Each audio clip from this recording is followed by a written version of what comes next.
Welcome back. Here we're discussing the topic of OCD and OCD clients I see. So OCD stands for Obsessive-Compulsive Disorder. And people who are obsessive and compulsive about things can either be obsessive and compulsive in their minds, or they can be obsessive and compulsive in their behaviors, or sometimes both.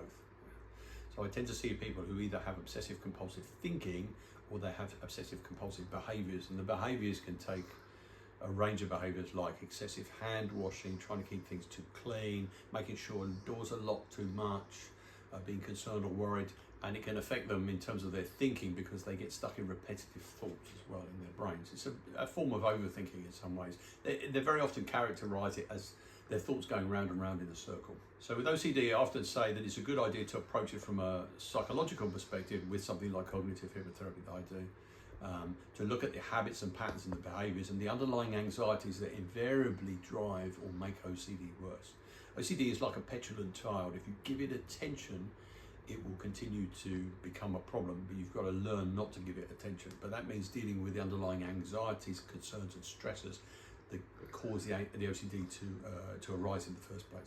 So with OCD, it's often worth looking not only at the psychological side, but also having a look at the chemistry side, the brain chemistry side, so that you understand a little bit more about what may be going on in the brain in terms of chemistry that might be influencing the way your brain operates. And typically that can be things like glutamate, GABA, it can be other things like the immune response in the brain, there could be inflammation in the brain. There are other new research studies that are coming on board that are giving us more information about the chemistry side of the brain that might also be involved in OCD.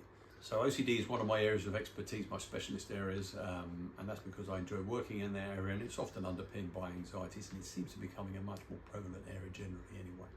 So if you'd like to see me about OCD, come and do some work on your OCD, see if you can do something to reduce it or possibly even eliminate it with this very modern form of hypnotherapy, then get in touch with me via some of the contact details in my bio.